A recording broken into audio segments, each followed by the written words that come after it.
힘이라는 거 벡터량이고요. 연산할 때, 계산하고 대답할 때 방향에 유의하면서 연산도 하고 대답할 때도 방향 꼭 표시를 해주라는 거 마찬가지고요. F로 나타내거나 경우에 따라서 스몰 f, 뭐 n, t 여러 가지로 또 표현할 수도 있기는 한데 단위는 뉴턴 단위를 쓰게 되죠. 그래서 힘이라는 게 이렇게 있는데 힘이라는 것의 3요소가 무엇이냐? 크, 방, 작 그러죠. 크기, 방향, 작용점이라 그러면서 이러이러한 몇 뉴턴 크기를 가져요. 이쪽 방향으로 물체에게 가해져요. 그러면서 이러이러한 작용점에서 가해진다라고 하긴 할 건데 크기, 방향, 작용점 중에서 작용점에 대해서는 그렇게 우리가 큰 신경 쓰지 않아도 됩니다. 그래서 3쪽에 나오는 힘, 3요소 그러면 크기, 방향, 작용점 이렇게 해야 되는데 이것 자체에 대해서도 우리 맨 앞부분에서 할 때는 힘의 3요소는 뭐뭐뭐다 뭐 이런 식으로 개념 문제로서 기억, 맞냐 틀리냐, 니은 뭐 엉뚱한 얘기 또 하고 디귿 다른 얘기 또 하고 하면서 나올 수도 있으니까 힘의 3요소는 크기, 방향, 작용점이다 라는 거 일단은 알아두시고요. 그런데 이게 힘의 3요소예요. 그런데 정식 얘기는 아니긴 하지만 문제에서 나올 리도 없고 용어로서도 없지만 나는 학생들한테 얘기할 때 힘의 그냥 3요소 말고 힘의 거시적 3요소라는 것을 항상 확인하면서 들어가야 된다라고 합니다. 뭐냐면 힘이라는 것은 작용하는 과정에서 특정 물체가 다른 물체에게 가하게 돼 있어요. 말하자면 A 물체가 B 물체한테 간다, C가 D한테 간다, F가 X에게 간다 이런 식으로 무엇이 무엇에게 가하면서 그 힘이 왜 가해지는지 그걸 따지다 보면 결국에는 종류가 결정이 되죠. 자, 그래서 요거 누가 누구에 가는지 어떤 종류인지 힘을 주는 물체 그 힘을 그래서 누가 받는 중이냐 얘냐 쟤냐 아 걔가 받는 거였어 받는 물체 그리고 힘의 종류를 항상 따지면서 봐야지 되겠다. 자, 요거 세 가지를 나는 힘의 거시적 3요소라고 하면서 A가 B에게 주는 탄성력이에요. 뭐 장력이에요. 무슨 수직항력이에요. 라는 거 하면서 그러면 그때 그 크기는 몇 뉴턴, 방향은 어디에 작용하냐. 뭐 이런 것들은 그 차후에 또 찾아야 되는 거다. 이렇게 하겠습니다. 일단은 그게 어떻게 쓰이는지는 이제 문제 풀면서 더 확인해 봐야지 되겠고 이렇게 된다 그랬을 때 힘을 다루는 방식에 대해서 뉴턴이 세 가지 주의사항을 알려줬죠. 다루는 매뉴얼을 알려줬습니다. 힘을 다룰 때는 이런 것들을 유의만 하면서 해야 된다라고 해서 힘의 법칙 첫 번째 뉴턴의 운동 제1법칙, 2법칙, 3법칙 그렇게 갈 건데 별명 관성의 법칙 두 번째 가속도의 법칙 세 번째 작용과 반작용의 법칙 자 힘은 이렇게 다루는 거야 라는 걸 정의를 해줬죠. 그러면서 관성의 법칙이란 써있는 그대로 여러분들이 한번 확인하고 교과서에서 관성이 적용되는 예들 좀만 봐도 되겠어요. 관성의 법칙 정지해 있는 물체는 계속 정지해 있으려고 하고 움직이는 물체는 계속해서 그 속도로 움직이려고 한다 라고 하는 성질을 모든 물체는 기본적으로 가지고 있다라고 그러고요. 그래서 나타나는 현상들 이불을 팡팡 때리면 먼지가 막 풀풀 날린다. 사람이 걸어가다가 돌부리에 걸리면은 넘어진다. 가만히 있던 차에서 내가 아무 생각 없이 서 있다가 갑자기 출발하거나 급정거하거나 그럼 사람이 뒤쪽으로 쓰러진다 저쪽으로 쓰러진다 뭐 이런 것들 그런 게 관성의 예다라고 나오는데 뭐 확인해 보면 어렵지 않게 다 알 수 있을 거고요. 가속도의 법칙 물체는 가만히 있을 때는 계속 가만히 있으려고 하고 별 다른 힘이 가해지지 않으면 움직이고 있을 때는 그 속도를 유지하려고 하는데 속도가 바뀌려고 할 때가 있다. 속도가 바뀌는 건 왜 바뀌느냐? 속도가 바뀐다. 가속도는 왜 생기느냐? 힘 때문에 생기긴 하는데 힘이 크면은 힘 많은 힘을 받으면 큰 힘을 받으면 더 그 많은 가속도 변화가 있을 건데 물체의 질량에는 반비례하는 가속도를 가지게 된다라고 해서 물체가 받는 알짜 힘을 물체의 질량으로 나누면 가속도가 나타난다. 뉴턴 단위의 힘을 질량 킬로그램 단위로 나타내면은 미터 퍼 세크 제곱의 가속도가 바로 계산이 된다라고 하는 거죠. 그런데 여기서 주의해야 되는 거는 가속도, 누구의 가속도? 이런 질량을 가지는 물체의 가속도 특정 물체 질량 m짜리의 가속도를 구하려고 할 때 다른 애의 가속도가 아니라 m짜리 질량을 가지는 물체의 가속도를 구하려고 할 때에는 m짜리 질량을 가지는 물체가 받는 힘을 다 합쳐줘야 된다. 받는 힘의 R자 힘을 구해야 된다는 거예요. 내 가속도가 어떻게 될 건지 보고 싶은데 내가 받을 힘들을 R자 힘을 구한 다음에 계산을 해줘야 되는 거지 내가 다른 물체에 주는 힘을 여기다가 끼워 넣으면 안 된다고. 내가 주는 힘은 그래서 내가 주었기 때문에 또 다른 물체가 받을 테니까 그 물체의 가속도를 결정할 때 힘을 연산할 때 쓰는 거지 내가 받는 힘만 가지고 내 가속도 결정할 때는 연산을 하자. 역시 문제로 접근을 해봐야지 더 빠르게 알 수 있을 것 같습니다. 그러면서 A는 N분의 F 뒤집어서 쓰면은 F는 MA라고 나오는 요 식이 물리에서 뭐 가장 핵심적인 식 중에 하나다라고 하겠죠. 이거는 이제 문제 풀다 보면 자연스럽게 알게 될 거고 작용 반작용의 법칙 우주에 존재하는 작용하는 모든 힘들은 요거랑 요거는 작용 반작용 관계라고 딱 두 개씩 요거 세 개가 작용 반작용 관계 이런 건 없습니다. 요거가 작용 반작용 관계 요거랑 요게 작용 반작용 관계 요거랑 요게 작용 반작용 관계 이렇게 묶을 수가 있는데 그 작용 반작용의 법칙이라는 것은 어떤 힘이 있으면은 그것에 대해서 짝꿍이 다 있어야 돼요. 이 힘의 반작용 힘은 여기 있네 하고 짝을 지을 수 있어야 되고 요 힘의 반작용 힘은 여기 있네 하고 요거랑 이제 짝을 지어줘야 되는 거지. 얘는 반작용 힘이 없네 짝꿍이 없네 이런 경우는 없다라는 얘기입니다. 그런데 실제로 문제를 풀 때 작용 반작용 법칙이 문제가 되는 거는 모든 힘은 특정 힘의 반작용 힘이라는 짝힘 요 짝꿍이 있다라는 것의 선언에서만 그치는 게 아니라 내가 이거랑 이거 얘들 무슨 관계예요? 라는 걸 물어봤을 때 걔네들은 그냥 별 상관없는 힘들이야. 얘랑 얘는 작용 반작용 관계야. 작용 반작용 관계 아니야. 라는 판단을 할 줄 알아야 된다라는 게 이제 문제 풀 때 핵심적으로 작용을 하게 되죠. 그럴 때 작용 반작용 관계 여부는 요거는 어떻게 판단을 하느냐. 자, 일단 그냥 들고 왔습니다. 요런 힘이 있고 요런 힘이 있어요. F1이라는 힘이 있고 F2라는 힘이 있어요. 자, 이것들이 과연 작용 반작용 관계인가 아니면 쓸데없는 거, 별 관계없는 애들을 어디서 그냥 뭐 낼름 일단 주워온 거냐 라고 그랬을 때 각 힘은 거시적 산소수가 있겠죠. F1이란 A가 B한테 가하는 X라는 힘이야. F2는 B가 A한테 가하는 종류가 X인 힘이야.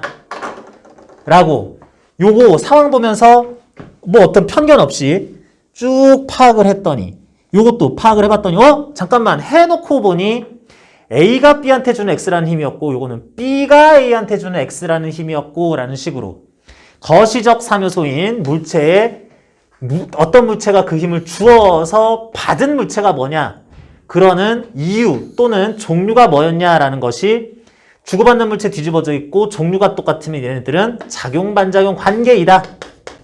이렇게 판단을 해야 되는 거다. 그래서 이렇게 작용 반작용 관계 여부를 판단을 했으면 그러면 F1과 F2는 작용 반작용 관계에 있는 F1과 F2는 크기가 같고 방향이 반대예요.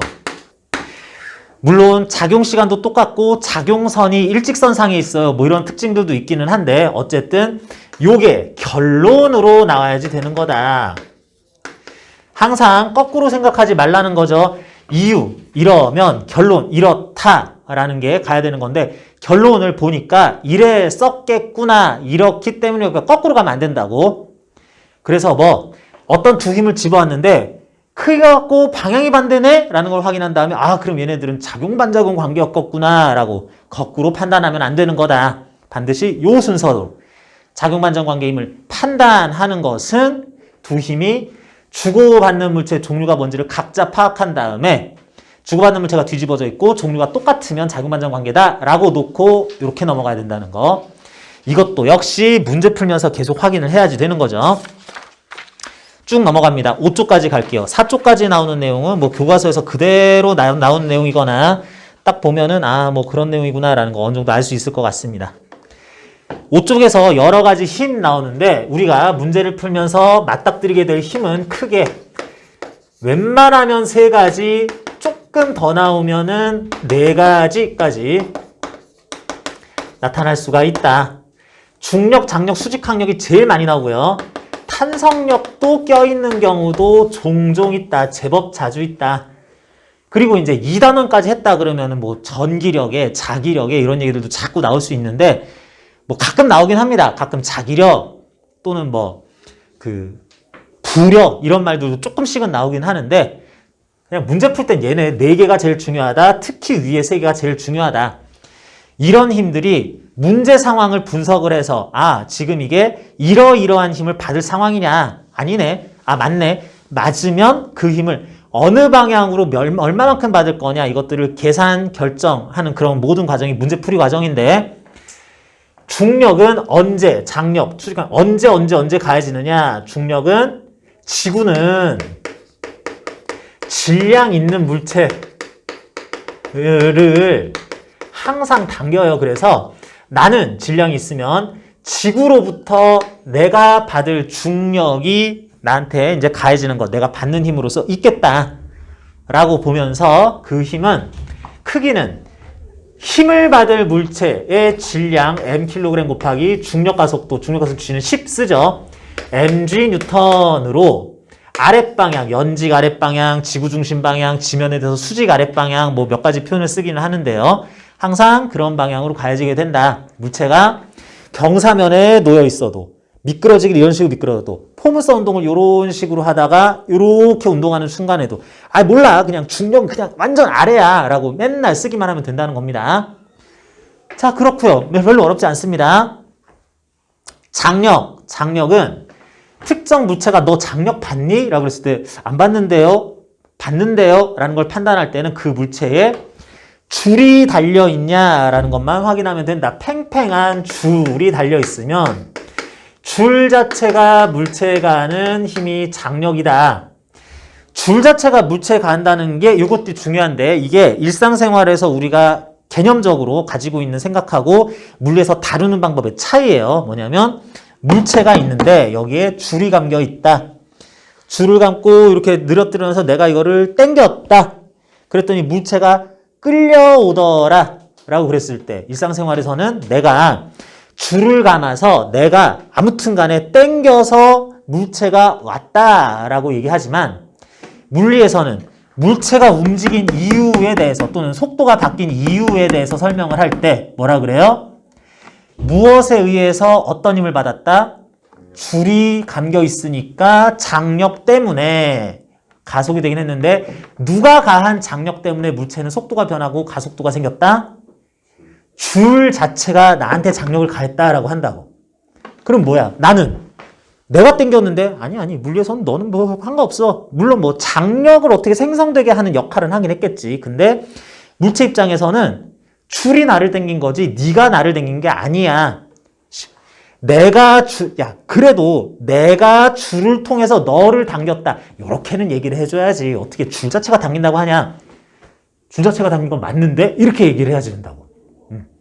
무슨 얘기냐면 물리에서 문제 분석을 할 때에는 물체가 받는 장력이 여기에서 사람이 당겨서 간 건지 말이 당겨서 장력이 걸려서 나한테 영향이 왔는지 모터가 달려있어서 모터 웽 감기면서 이게 팽팽해지면서 물체에게 장력 효과가 나타나는지 이거는 구분하지 않는다.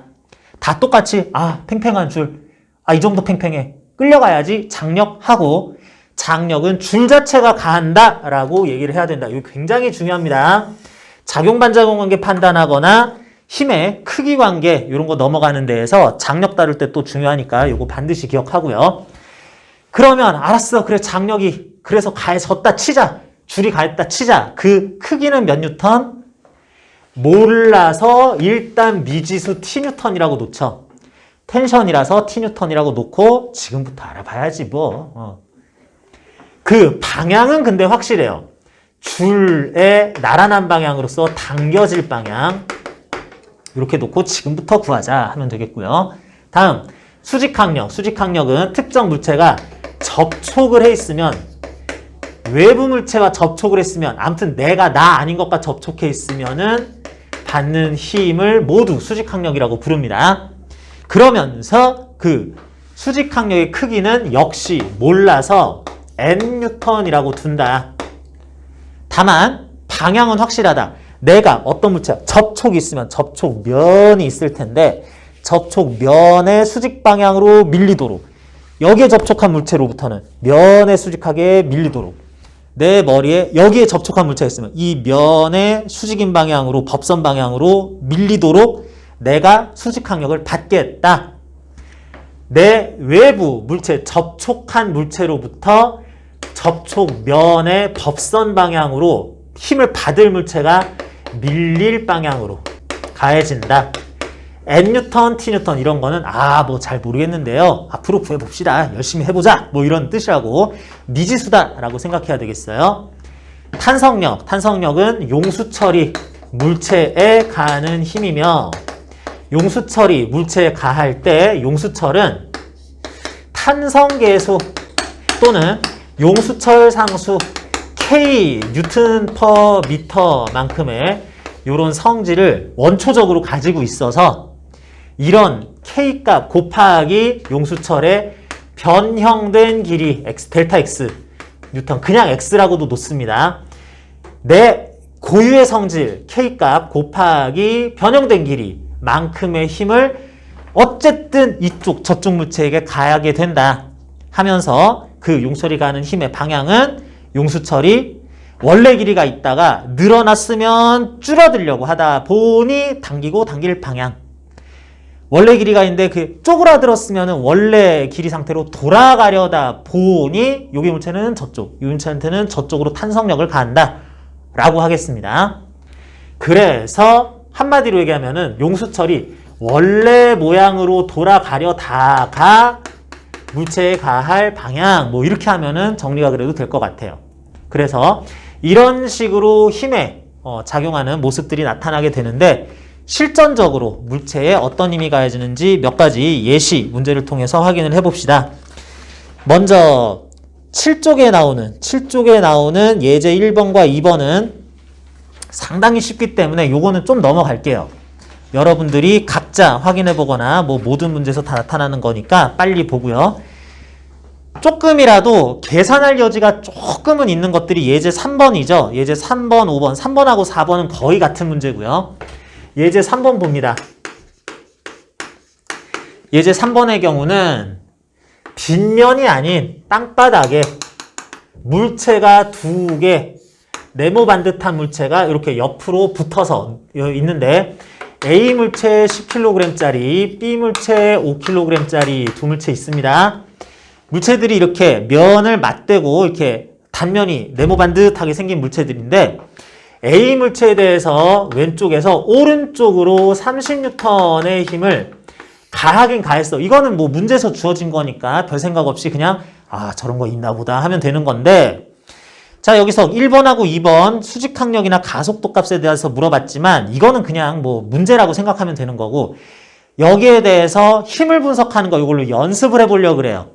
그러는데 가속도를 구하거나 두 물체 가속도를 구하거나 이러는 것들 빨리 구할 때는 두 물체를 한 물체 15kg짜리로 보고 외력만 뭐 어떻게 하면 되겠지 해가지고 가속도 구하는 게 평범하게 푸는 방법이기는 한데, 이렇게 해야만 뒤에까지 탈 없이 풀 수 있다라는 방식을 연습을 하려고 그러는 거죠. 뭐냐 하면 물어봅니다. 자 여기 물체가 몇 개 나와 있니? 분석 대상인 물체가 몇 개 나와 있어요? 2개 나와 있는 겁니다. 15kg 하나로 볼 수 있는 한 물체 아니에요. 10kg, 5kg 엄연히 질량을 다르게 준 두 물체가 나오고 있고요. 선생님 여기 지구도 있는데요. 내가 뭐라 그랬니? 물체의 힘을 분석하고 가속도, 운동 상황을 분석할 관심 대상인 물체가 몇 개 나왔니? 그랬는데 지구, 물체 맞죠? 근데 지구의 운동 상태, 가속도 등등은 나는 관심이 없어요. 그래서 지구는 관심 대상인 물체가 아니라 얘네들이 어떻게 움직일지 보고 싶다라는 게 이제 두 물체에 나왔다고 하고요. 그런 두 물체에 대해서 각각의 물체가 받는 힘들 위주로 A 물체가 받는 힘은 노란색, A 물체가 주는 힘은 뭐 지금은 생각 안 할 거고요. 잠시 후에 B 물체가 받는 힘은 파란색으로 표시합니다. 그러면 자, B는 별로 그렇게 관심 두지 말고 A가 받는 힘을 생각을 해봅니다. 요 4개 중에서 몇 개가 있겠죠? A 물체 질량이 있으니까 지구가 A에 가하는 중력이 자 거시적 사묘소 지구가 가한다 A가 받는다 중력이라는 종류다. 이제 미시적인 실제 사묘소 아래로 10kg이니까 100N 받는다. 됐고요. 그리고 중력했으니까 장력 받나 했더니 줄 같은 거 안 보여. 그냥 패스. 수직항력 받니 그랬더니 접촉한 거 있니 그랬더니 여기 접촉돼 있네. 뭐 지면과 접촉돼 있네. 지구라고 하기에는 지구 뭐 전체는 아니고 지구의 요 부분의 표면과 붙어 있어서 그래서 지면이라고 할 거예요. 지구라고 하기보다는 지면이 A에 가한다. 접촉 때문에 수직항력을 거시적하면서 지면 부분에 의해서 A가 받는다. 수직항력을 힘의 3요소. 그러면 어느 방향 어느 크기로 요 면에 대해서 A가 받는 힘이니까 이쪽으로 밀리도록 수직으로 법선 방향으로 크기는 몰라요. 크기 방향 작용점 뭐 작용점은 생각할 필요 없습니다. N뉴턴 이렇게 받는다고 하자. N1뉴턴 받는다고 하자. 다음 A 물체는 B와의 접촉도 이루어지고 있네. 그러면 요 면에 대해서 접촉이니까 A가 밀릴 방향으로 B가 A한테 가는 수직항력 B가 주는 물체, 받는 물체 A 종류는 수직항력. 이제 3요소 크기 방향 작용점은 됐고 크기 왼쪽 방향으로 수직항력 그냥 몰라 그러면 돼요. N뉴턴, N2뉴턴 여기 N1뉴턴 써먹은 문자 있으니까 미지수 N2라고 했습니다. 방향은 왼쪽으로. 그리고 A가 받는 힘 외력 30N 해가지고 아래 위 왼쪽 오른쪽으로 해서 4개의 힘을 받는 상황이다 라고 하자. A가 받는 힘 이렇게 해서 4개예요. 용수철도 없으니까 수직항력 접촉한 거 2번 있으니까 수직항력 2번 하면서 장력 없고 탄성력 없고 해서 다 썼습니다. 그 다음에 B로 넘어가요. A는 잊어버리고 처음부터 다시 풉니다. B에 대해서 B라는 것도 질량 있네. 지구 전체가 B에 가는 중력이 아래로 50N 지구가 B한테 간다. 종류는 중력이다. 크기 방향 아래로 50N이다. 이런 식으로 다 찾았습니다. 다음 B 물체 이 중력은 진짜로 온 지구의 구성 모든 분자들이 B에게 다 당기는 힘이었어요. 그래서 지구라고 했는데 B 입장에서 요 부분의 접촉에 의해서는 지구의 다른 부분들은 뭐 얘 있는지 모르겠고 요 부분이 B한테 가는 힘이기 때문에 지면, 이번엔 바닥이라고 할까요? 바닥면이 요 부분 바닥면이 B한테 가할 수직항력이 있겠다. 요렇게 좀 따져보자. 이렇게 따졌을 때 그 방향은 면에 대해서 B가 밀릴 방향. 바닥면이 B에 대해서 갈 때 B가 면의 수직으로 이쪽이냐 저쪽이냐 밀릴 방향 저쪽이요. 크기는 수직항력 모른다니까 그냥 미지수 막 쓰면 됩니다. X1, X2, X, Y, Z, N1, N2, N3 요거 N1, N2 했으니까 N3N 뭐 크기 대충 이렇게 놓으면 돼요.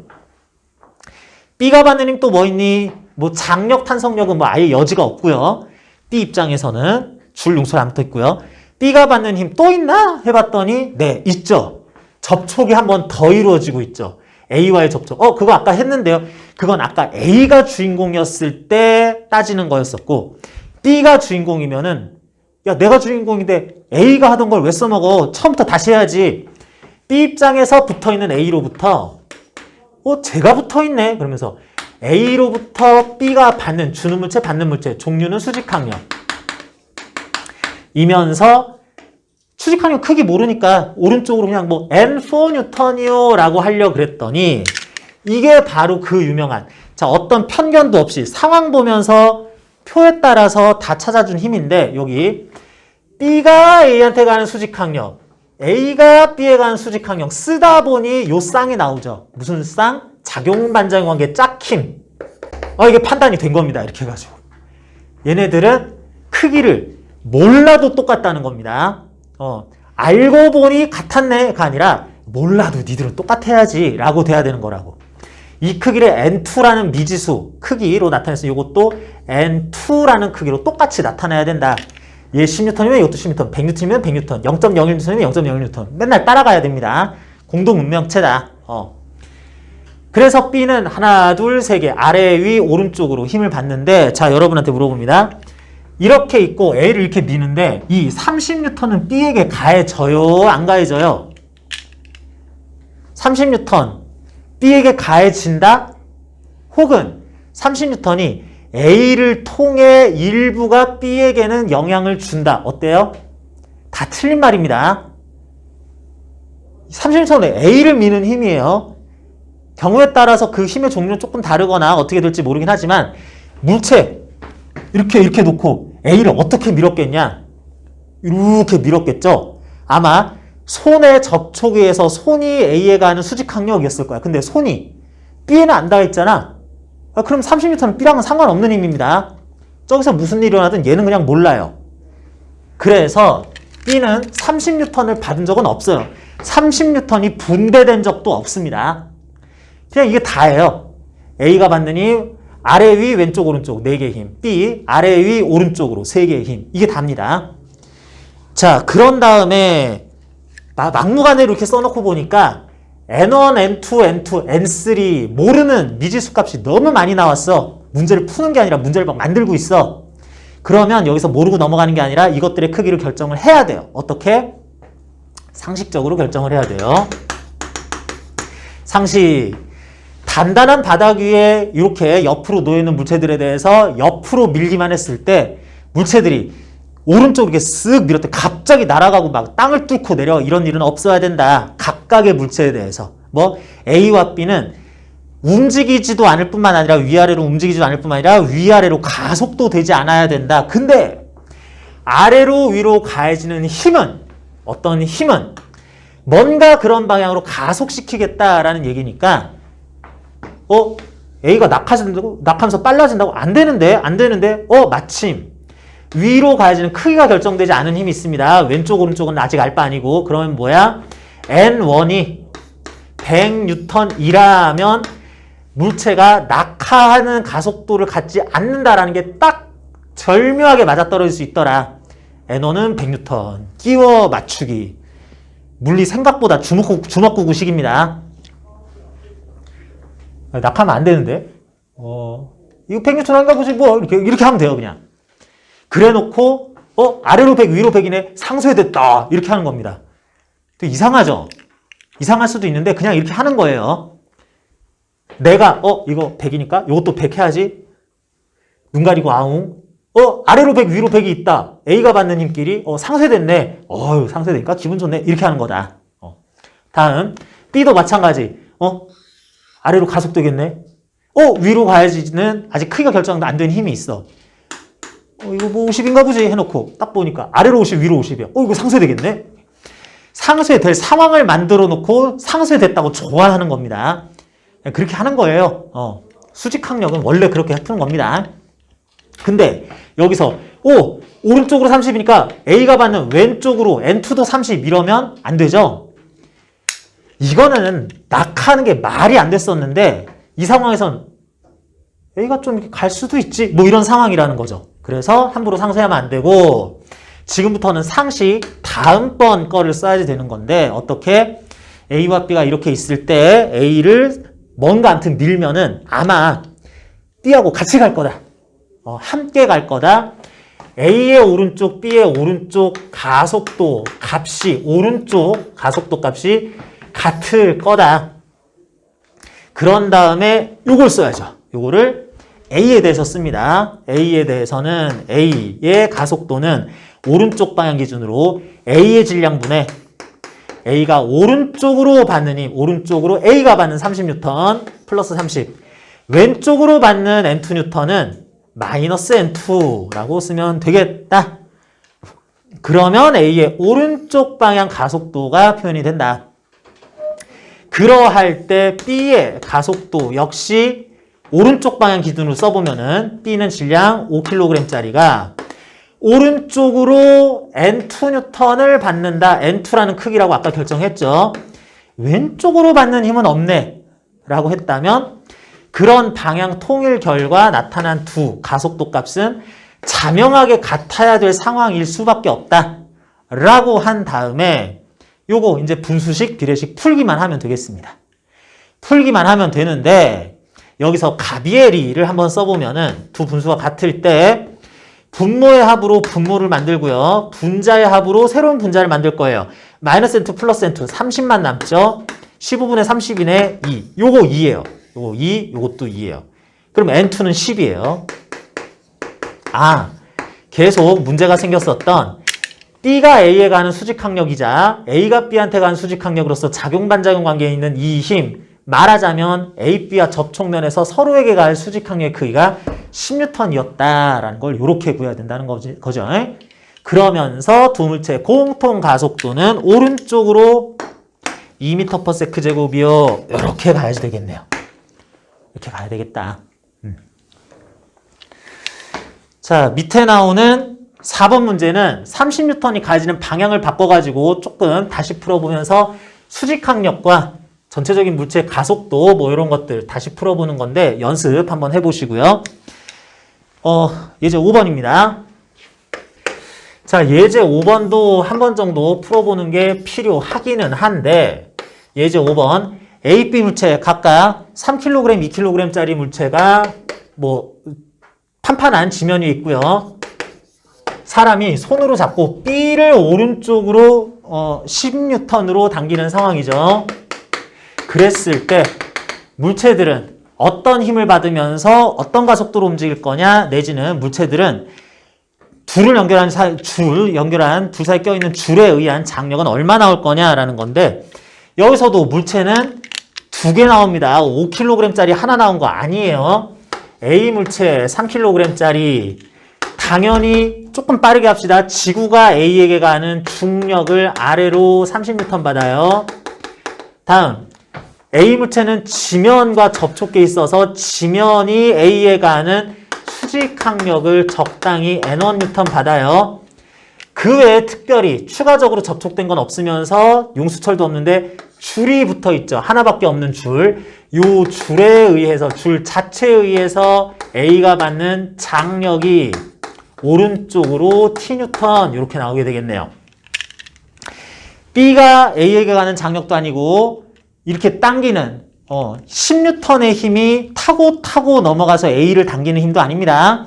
A는 그냥 줄 자체로부터 장력을 받을 뿐이다 라고 하고요. 다음 B는 문제에서 주어진 오른쪽 방향의 외력 10N을 직접 받고요. 중력 아랫방향으로 20N과 이쪽 바닥면으로부터 수직항력 위쪽으로 N2N 적당한 크기로 받을 거고 나한테 줄 붙어 있네 하면은 줄로부터 왼쪽으로 줄 자체가 B에 가는 장력을 왼쪽으로 T 프라임 뉴턴 받는다 라고 하고 싶은데 자, 저 장력 T 프라임 뉴턴이 아니라 T 뉴턴이다 라고 둘 거예요. 무슨 말이냐면 그 크기가 결정이 안 됐어도 줄이 A에게 가던 장력하고 줄이 B에게 가던 장력은 크기를 같게 놨습니다. 자, 이렇게 놓은 이유는 첫 번째, 두 힘이 하나는 오른쪽으로 T, 하나는 왼쪽으로 T라고 나서 상쇄시키기 위해서 눈 가리고 아웅 해가지고 같은 크기로 놓은 거니? 그러니? 아닙니다. 아니죠. 일단 지금 표현법에 의해서 상쇄는 아예 말이 안 돼요. 상쇄. A가 받는 힘과 B가 받는 힘. 이런 거는 상쇄라는 건 특정 물체 하나가 받아서 그 힘들을 합성, 연산을 한 결과 왼쪽으로 1N, 위로 3N 이런 게 나오는 게 아니라 0N이 되었다. 이걸 상쇄라고 표현하는 겁니다. 그런데 상쇄시키려면 연산부터 하고 그 다음에 0N이 나와야 상쇄가 된 거다라고 하는데 A가 받는 힘과 B가 받는 힘은 연산을 안 해요. 우리 물리에서는 그런 거 안 합니다. 우리 물리에서는 그런 짓 안 한다. 그래서 상쇄시키려고 일단 갖게 놓자 그런 목표는 아니었고 그런 이유도 아니었어요. 두 번째, 요 장력과 요 장력은 작용-반작용 관계니? 작용-반작용 관계예요? 아닙니다. 몰라도 크기는 같겠지라고 한 작용반작용관계 아니라고. 왜? 형식이 말이 안 되잖아.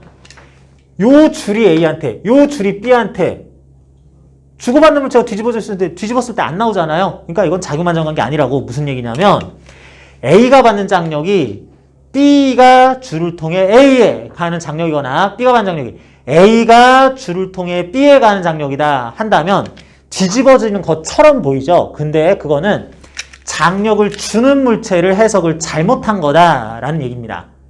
그래서 그런 이유 전혀 아니고요. 세 번째 이유에 의해서 그렇습니다. 줄에 의한 장력의 특수성 때문에 그래요. 모든 부분에서 일정할 거라서. 여기서는 A한테 장력을 가할 요 줄이 B한테 장력을 가할 요 줄하고 그게 그거였어서 하나의 줄은 모든 부분에 일정한 크기의 장력이 걸린다라고 하면서 똑같은 줄이 얘한테, 그 줄이 또 쟤한테 힘을 가할 때에는 같은 크기의 장력을 가하게 됩니다. 그래서 상수의 연산 못하는데 이 줄이 A에, 이 줄이 B에 가는 장력은 크기는 같게 놔야지 이렇게 되는 거다. 그래서 B가 받는 힘, 중력, 수직항력, 오른쪽 10N, 왼쪽으로 장력까지 이렇게 했어요. 이제 각각의 물체들이 따로따로 받는 힘들은 다 썼습니다. 그러면 그 힘들이 작용하는 양상을 따라갔을 때 이렇게 됐을 때 상식을 적용합니다. 땅바닥, 판판한 땅바닥 위에 A, B 물체를 놓고 10N으로 적당히 당겼을 때 무슨 일이 발생해야 되느냐? 여기서 좀 당긴다고 하늘로 날아가고 내려 이런 거 없어야지 된다. 여기 A가 받는 중력과 A가 받는 수직항력, 요게 작용현상이 실제로 드러나면, 가속도 효과가 나타나면 안 된다. N1은 30N 되면서 이거랑 상쇄시켜야지 뭐 이렇게 하면 된다고. 상쇄될 만큼으로 작용하려니라고 생각하면 되는 거라고. 다음 B에 대해서도 마찬가지. 날아가고 낙하하고 그럴 리가 없는데 둘의 효과는 어느 것도 나타나면 안 될 상황이어야만 하니까 N2 값은 20N 되겠거니.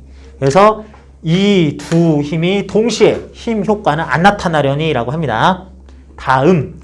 다음번 상식으로 A, B 물체를 단단한 줄에 이렇게 길이가 변하지 않는 그 탄성이 없는 늘어나거나 줄어들지 않는 줄로 연결한 다음에 B를 오른쪽으로 당기면 줄이 길이가 팽팽하니 뭐 돼 있으니까 B가 가는 것 따라서 A도 갈 거다. A가 가는 만큼 B도 똑같이 가고 B의 속도로 A도 속도를 가지고 A와 B는 가속도가 공통일 거다. 아마 오른쪽으로 가질 A의 가속도와 B의 오른쪽으로 가질 가속도의 크기가 똑같을 거다. 그 크기가 얼마냐? A의 가속도는 A의 질량으로 오른쪽 기준이라 그랬죠. A가 오른쪽으로 받는 힘. 오른쪽으로 T 끝. B의 가속도 오른쪽 기준으로 B의 질량 2분의 오른쪽으로 받는 힘. 오른쪽으로 10. 왼쪽으로 T. 그건 마이너스 T. 이게 같아야 되겠다. 그런데 요거 간단하게 계산 가능하긴 하지만 요거 가비엘이 3 더하기 2분의 5분의 T10 마이너스 T 10도 똑같다. 그러면 플러스 2 나왔어야 되는구나. T값은 6N이었었구나. 딱 맞네. 2분의 4, 2. 3분의 6, 2. 딱 맞네 해가지고 두 물체를 연결한 줄에 걸리는 장력은 2N. 장력은 6N. 물체의 공통 가속도는 오른쪽으로 2m/s 이렇게 되는 거다. 그러면 예를 들어서 또 예제 7번 같은 경우는 어떠냐?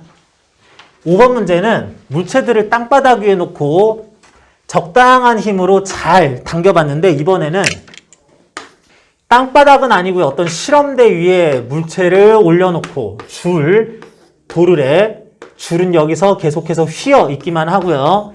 물체 하나 더 나타났을 때 A 물체 15kg짜리, B 물체 5kg짜리 이렇게 놓은 다음에 딱히 내가 무슨 힘을 주진 않았어. 그랬는데 얘들이 줄줄줄줄 흘러가고 미끄러지고 막 그래. 그럴 때 두 물체는 어떤 가속도로 움직이며 줄에 걸렸을 장력은 얼만가 라고 하는 거. 여러분들이 충분히 풀어볼 수도 있겠지만 일단은 한번 연습을 해봅니다. A 물체 중력을 150N 아래로 받고요. 수직항력을 위쪽으로 NN 받고요. 줄에 의한 장력을 오른쪽으로 TN 받는다. 물체가 받는 힘 이렇게 분석을 했습니다. B가 받는 힘 역시 B는 중력을 아래로 50N 받고요. 장력을 줄 자체로부터 B가 받는 것으로서 위로 TN 받는다. 이렇게 줄이 중간에 꺾이고 휘어 있어도 상관없습니다. 하나의 줄이라면 그 줄이 저쪽에, 그 줄이 얘한테 가하는 힘의 크기는 같은 크기. A한테 가할 때는 지금 A한테 달려있는 방향 나란하게 당겨질 방향. B한테 갈 땐 지금 B한테 달려있을 요 모양 나란하게 B를 당길 방향 하다 보니까 장력이 오른쪽, 위쪽 이렇게 되기는 했어요. 그런데 그래도 어쨌든 같은 크기로 나타내기는 해야 된다. 자, 이 상황에서 상식 들어갑니다. A 물체에 3개의 힘, B 물체에 2개의 힘 받으면서 상식적으로 A가 하늘로 날아가는 가속도, 땅으로 꺼지는 가속도는 가질 리가 없다. 이 효과는 없어져야 됐었을 것들이다. 수직항력 150N, 뭐 그냥 그러려니 하고요. 그리고 B도 아래로 내려가거나 올라갈 리가 없지 않죠. 얘는 상황 따라서 가만히 있을 수도 있지만 내려가고 올라가는 게 자유로워요. 절대 안 돼! 이런 건 아니죠. 그래서 요거는 남겨둔 채로 가만 보니까 이 끝부터 요 줄이 신축성 없이 B까지 달려있을 때 A가 이동해서 이 줄 끝이 이동한 위치까지 같은 거리를 B는 아래로 내려가거나 A가 왼쪽으로 갈 때 B는 위쪽으로 가도록 이렇게 움직이는 걸 줄이 간격 조정을 할 거다. 그러면 쉽게 생각해서 A는 오른쪽으로 가질 가속도에 대해서 B는 아래쪽으로 AB 라는 가속도를 가질 텐데 이런 방향으로의 가속도의 크기가 똑같아야지 되겠다. 이게 오른쪽 아래쪽 다른 방향이지만 이게 방향, 움직이는 모습 자체에 대해서 통일을 시켜놨다라고 하자. A에 대해서 오른쪽에 대응하는 가속도나 속도, 방향은 B에 대해서 아래쪽이요 라고 이렇게 통일을 시켜놓고 그런 방향 기준으로 각각에 대한 A의 가속도 크기와 B의 가속도 크기를 같게 놓을 수 있겠다. A는 오른쪽에 대한 가속도, A의 질량 15분의 A가 오른쪽으로 T, 위아래는 상쇄됐었고 그냥 T. B에 대해서는 B의 질량 5분의 B가 받는 힘 B에 대해서는 아래가 기준이니까 아래로 50, 위로 T 그랬으면은 50 마이너스 T라고 쓸 이렇게 부호 표현을 해서 구했을 가속도가 같아야 되겠다. 풀기만 하면 되는 이제 산수, 수학 문제나 다름없는데 풀 때도 이렇게 풀어봅시다. 분모 더하자 20분의 분자 더하자 t-t 플러스 50만 남네 50 2분의 5 2.5 m/s 제곱의 가속도로 A는 오른쪽, B는 아래쪽으로 가속운동을 할 것이다. T는 2분의 75N 뭐 이렇게 나오겠네요. 그래서 T는 37.5N 뭐 이런 식으로 뭐 더 구할 수도 있기는 한데 풀이하는 과정이 이렇게 되는 것으로서 중요했다라고 하는 거 요게 여러분들이 좀 기억할 일입니다. 그리고 이제 탄성력도 있기는 한데 탄성력은 많은 문제 풀어보기보다는 그래도 10번 예제 10번 문제로 하나 볼게요. 예제 10번 문제 뭐 아주 간단한 문제긴 한데 탄성력 앞에서 얘기했었던 용수철이 물체에 가하는 힘 탄성력이라고 부르긴 하는데 그때 용수철은 원래 길이라는 게 있고 탄성계수 K라는 게 있고 모양이 변형되면 델타 X미터만큼 나타났을 때 앞에 썼던 거 지금 다 지웠는데요. K 델타 X미터 크기로 늘어났으면 양쪽에서 당기고 줄어들었으면 양쪽 물체를 다 밀고 하는 각각의 물체에 그런 양상의 탄성력을 가한다라고 할 건데 여기 용수철이 용설상수 K값이 100Nm/m라고 합니다. 용수철 자체 전체 길이가 원래 50cm였다라고 하네요. 자, 그러는데 밑에 3kg짜리 물체를 달아 놓았다. 그랬을 때 중력가처럼 10이라 그랬을 때 용설의 탄성력, 용설 전체 길이, 천장을 당기는 이런 것들 물어봤는데요. 자, 이렇게 가봅시다. 여기서도 용수철은 탄성력을 가하는 주체이긴 하지만 용수철은 그 운동 상태를 분석할 문제 대상은 아니에요. 자, 여기에 물체, 관심 있는 물체가 몇 개 있니? 그러면은 요 3kg짜리 물체 하나입니다. 용수철도 아니고요. 천장의 움직임에 난 전혀 관심이 없고요. 여기에서 지금 지워져서 안 보일 지구의 운동도 나는 별로 관심이 없습니다. 오로지 얘한테만 관심이 있어요. 그러면서 3kg짜리 물체는 지구로부터 30N의 중력을 받습니다. 아랫방향으로 30N 이렇게 받고요. 그리고 줄 없네? 허공에 떠 있으니까 직접 접촉한 물체 없네? 아무것도 없네. 수직항력, 장력 없네. 하는데 탄성력이 등장할 차례예요. 자, 근데 탄성력은 줄처럼 너 일로 와, 너도 일로 와 하면서 당기는 식으로만 작용하는 게 아니라 밀기도 하고 당길 거기 때문에 원래 용수철이 물체에 가할 탄성력이 물체를 미는 방향일지 물체를 당기는 방향일지 몰라요. 선생님 당연히 당길 것 같은데요. 이거 늘어나 있지 않겠어요? 하는데 원래는 몰라요. 아무리 몰라 이렇게 합니다. 그런데 이런 상황에서 지금 문제 조건에서 마침 분석하기가 되게 편해요. 물체가 받을 힘은 아래 아니면 위아래 둘 중에 하나인 힘 두 개가 있는데 물체가 가만히 있대요. 0m/s 유지한다. 가속도가 0이래요. 알짜 힘이 0N이래요. 그러면 뭐야? 이건 뭐냐? 이건 어떻게 하냐? 했을 때 이것도 아랫방향인데 이것도 아랫방향이면 상쇄. 알짜는 0인 상태가 절대 안 나오니까 이게 윗방향이었나 보지. 그러면서 크기도 30N인가 보지. 이건 좀 상식이라기보다는 문제 상황상 이렇게 될 수밖에 없었다라는 걸로 추론을 해주는 거다 생각할 수 있습니다. 그러면 용수철이 아래 달려있는 물체를 위로 당기는 꼴이니까 용수철은 원래 길이보다 늘어나서 줄어들려다 보니 당기는 모양이 된다. 용수철이 50cm보다 더 늘어난 델타 x 미터 변형이 있었다라고 생각을 해야 되겠다. 그러니까 원래 길이로 줄어들려다 보니까 아래에 있는 물체는 위로 당기게 되는데 그 힘의 크기가 30N이 된다라는 거는 용수철의 용설상수 K값에 적당한 늘어난 변형 길이 델타 x 미터 했더니 30이 나와야 되더라. 용설상수 값은 진짜 상수예요. 상수. 생상수는 아니고 용수철에 따라서 달라지긴 하는데 이 용수철의 용설상수는 너무 많이 늘어났어. 갑자기 용설상수 70, 50 이렇게 변하지 않는다고. 그래서 100 곱하기 변형된 길이 미터 단위로 나타내게 되면 30 나와야 되니까 용수철의 변형 길이는 0.3m, 30cm 늘어난 상황이다. 전체적으로 늘어난 상황이다. 그러니까 용수철 전체 길이는 50cm였던 게 30cm 더 늘어났으니까 80cm다. 현재 전체 길이를 굳이 물어본다면 이렇게 해야지 되겠고, 사실은 내가 관심이 없었는데 용수철이 천장에 가하는 탄성력도 구할 수는 있어요. 관심이 없었을 뿐인 거지.